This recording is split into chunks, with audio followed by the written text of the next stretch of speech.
menyayangkan sikap DPR RI yang tidak menjalankan aspirasi rakyat untuk memakzulkan Jokowi melalui aktivasi hak angket. DPR RI semestinya menjadi alat kontrol eksekutif, bukan malah menjadi stempel kekuasaan Jokowi. Presiden kita, Presiden Jokowi, yang semakin moncer dan membuat Mbah Amin and the gang makin kesurupan.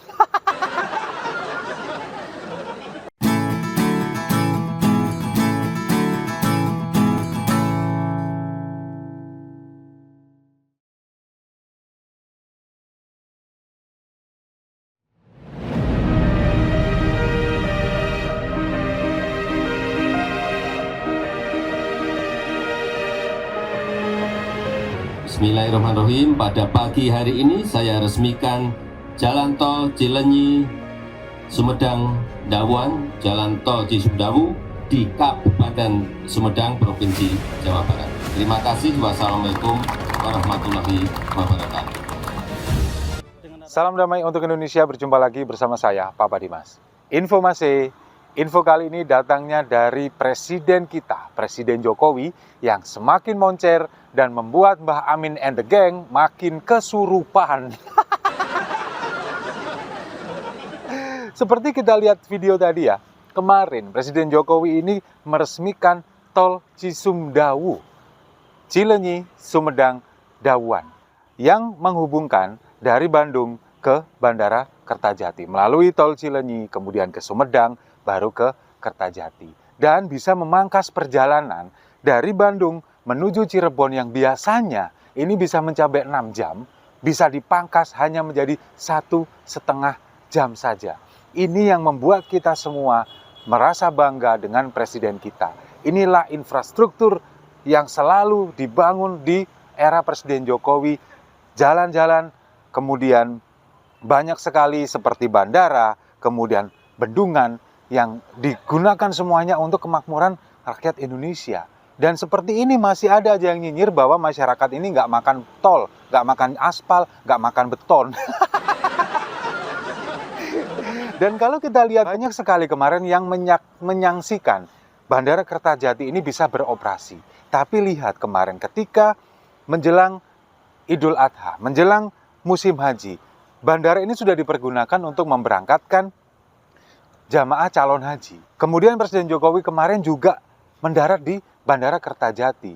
Nah, dengan adanya Tol Cisumdawu ini akan mempermudah akses ke Bandara Kertajati. Otomatis ini akan menghidupkan perekonomian di sekitar jalan tol, apalagi di sekitar bandara. Nah, ini kadrunnya pikirannya nggak sampai ke sana.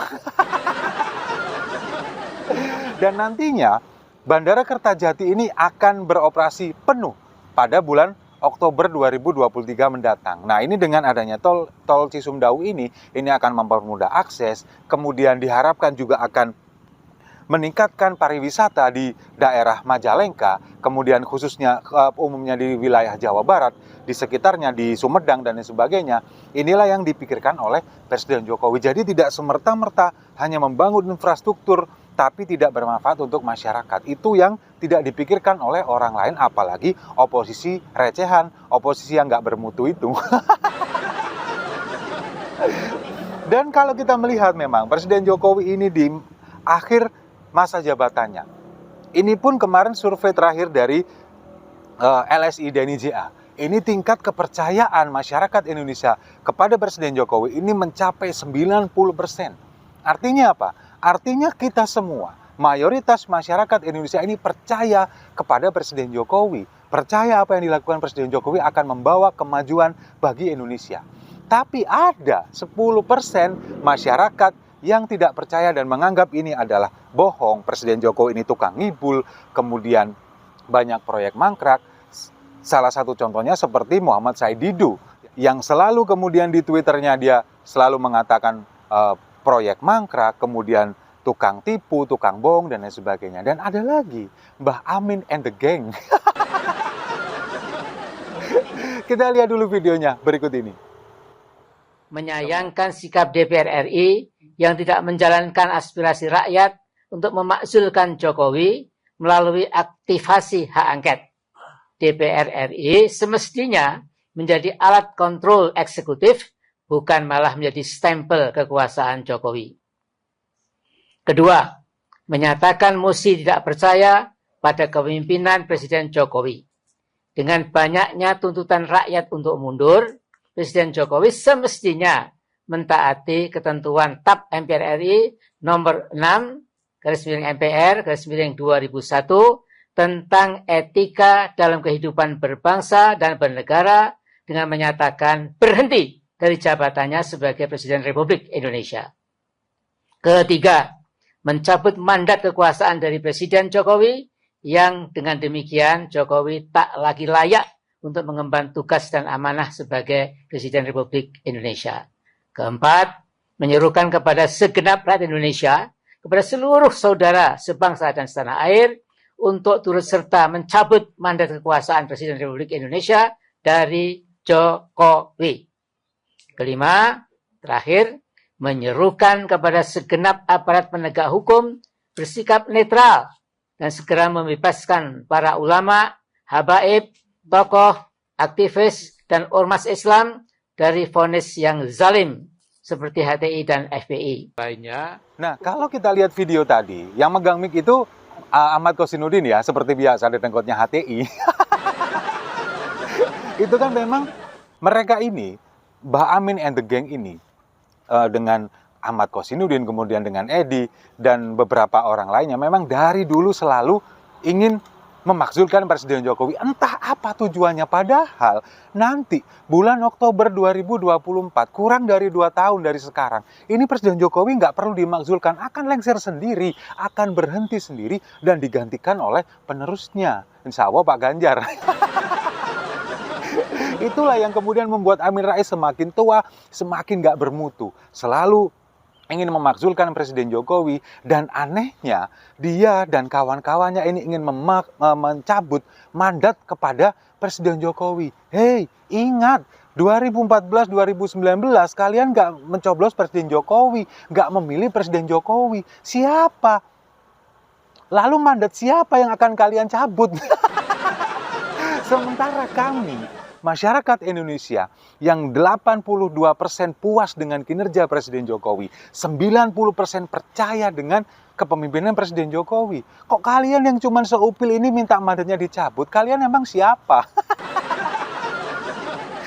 Nah, yang lebih parahnya lagi, Mbah Amin ini kemudian menyebutkan nama-nama yang minta dibebaskan. Rizik Syihab minta dibebaskan secara penuh, meskipun sekarang sudah bebas, tapi bebasnya baru setengah-setengah nih. Karena bebas bersyarat, belum bebas murni. Lalu kemudian ada Munarman. Nah, ini kemudian ada Sugi Nur. Lalu ada Farid Ogbah. Nah, mereka kan ini kriminal semua, penjahat semua. Apalagi Farid Ogbah dan juga Munarman adalah teroris. Masih dibelain sama Mbak Amin. Atau jangan-jangan. Jangan-jangan nih. Soalnya mereka yang dikatakan membela umat Islam, katakanlah Rizik Syihab, Munarman, yang disebutkan Mbak Amin tadi ya, Sugi Nur, lalu Farid Ogbah, dikatakan adalah umat Islam yang dizolimi oleh pemerintah Presiden Jokowi, termasuk pembubaran FPI dan HTI. Lah, masih dibelain loh sama Mbak Amin. Sudah jelas-jelas mereka ini anti Pancasila, sudah jelas-jelas ingin mengubah ideologi negara. Itu masih dibelain sama Mbak Amin. Nah, inilah kalau bagi saya, menurut saya, pihak kepolisian, pihak Kapolri ini harus mengusut ini. Mbah Amin and the Gang ini jangan-jangan terafiliasi dengan kelompok-kelompok teroris ini. Kenapa? Ya karena selalu dibelain. Minta dibebaskan orang-orang yang sudah jelas terbukti sah secara hukum melakukan pelanggaran tindak terorisme. Seperti Farid Ogbah dan juga Munarman. Sementara Sugi Nur, kalau Sugi Nur sih kasusnya sih emang receh. Kalau dia ke masalah teroris, levelnya kejauhan. Dia sih levelnya ya level-level penyebar hoax, kemudian ya level-level seperti itulah, level-level buzzernya Anies gitu. Tapi Munarman dan Farid Ogbah, ini jelas-jelas mereka adalah teroris dan dibelain oleh Mbah Amin Rais. Nah, inilah yang membuat kita semua prihatin. Semakin tua, Mbah Amin kemudian semakin kesurupan, semakin ingin menurunkan atau memakzulkan Presiden Jokowi. Tenang Mbah, nanti bulan Oktober tahun 2024, otomatis nggak usah kowar-kowar, nggak usah teriak-teriak, otomatis Pak Jokowi pasti nanti akan lengser sendiri dan digantikan dengan penerusnya. Nah, di saat itulah nanti Mbah Amin bisa beristirahat dengan tenang. Setuju ya? Saya rasa itu. Terima kasih sudah menyimak. Jangan lupa like, komen, dan subscribe. Sampai jumpa di video-video saya selanjutnya. Salam damai untuk Indonesia.